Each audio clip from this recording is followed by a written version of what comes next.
This is a book about the Little Mermaid, Ariel and the Whale Song.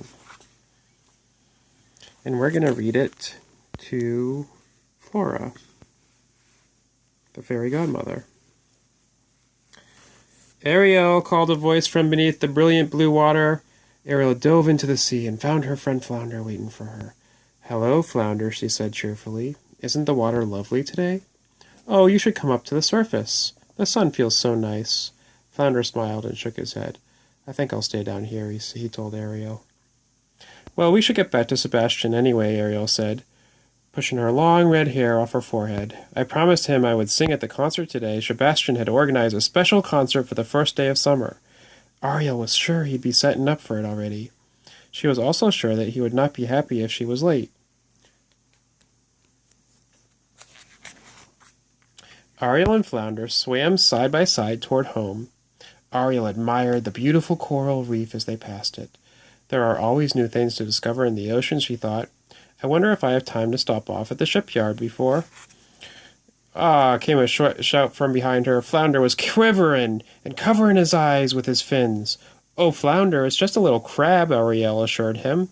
She swam over to her frightened friend. Really, there's nothing to be afraid of. She peeled Flounder's fins away from his eyes as the crab scuttled away. Flounder breathed a sigh of relief. We need to toughen you up a bit. Ariel smiled and gently prodded him with her elbow. She loved her friend, but even she knew he was a bit of a scaredy fish. Ariel and Flounder continued on and finally reached Sebastian, who was leading the orchestra through one of the final songs of the concert. Ariel wasn't that late. Why was Sebastian rushing through the rehearsal? Sebastian, Ariel said with a laugh, slow down. We have plenty of time to get ready. But Princess, we don't, Sebastian told her. This isn't just a concert to celebrate the start of summer. It is also a concert we are performing for the whales. The whales, Ariel asked. Yes, don't you know? The whales are migrating through Coral Cove today. All of them? And I promised your father this concert would be timed exactly to their passing over us. Sebastian chattered on, but Ariel had stopped listening.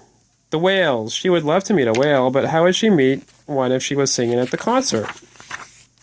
And if this concert isn't perfect, Sebastian was saying, Ariel, Ariel. Ariel snapped out of her thoughts. The concert will be perfect, she assured him as she started to swim away. Where are you going? Sebastian cried. I just need to get something from my treasure grotto, Ariel said, thinking quickly. I promise I'll be back before the concert. And with that, she swam off, with Flounder following close behind. All right, Flounder, are you up for a quick trip to Coral Cove? Ariel asked with a sly smile. Coral Cove? But why are you going there? Flounder asked. To meet the whales, she told him. They never visit us at the palace, so this is my only chance. Soon they reached the edge of the coral reef where Coral Cove began. Even Ariel felt a little nervous entering uncharted waters. And was it just her, or had it actually gotten colder? I don't see any whales here, Flounder stammered. Me neither, Ariel added, slightly disappointed. She looked around, hoping to see some sort of sign, but instead of seeing a sign, she heard one. Ariel listened carefully. The noise seemed to be coming from above. The closer she listened, the more it sounded like a song. Flounder, follow me, Ariel said excitedly. She swam quickly toward the bright blue light that broke through the ocean surface. The tune was getting louder, but Flounder noticed a dark shape below them. Ariel swam all the way up to the water's surface, hoping to find whatever was making the beautiful song. But as she looked around, she saw nothing but the wide, flat ocean. She frowned, disappointed. Oh, Flounder, there's nothing here, said Ariel. And we need to get back for the concert soon, or Sebastian will be upset with us. Flounder? Ariel looked around. Where had her friend gone? She was about to dive back under when Flounder suddenly burst into the air. It was a shark, Flounder said. A shark! She tried to calm her friend. Flounder, sharks don't come into the waters near Coral Cove, remember? It's too close to land for them, Ariel told him. Then she gasped. Something was approaching them, and it sure looked like a shark. Ariel dove beneath the waters to get a better look. It came closer and closer until it was so close that Ariel could make out a giant tail.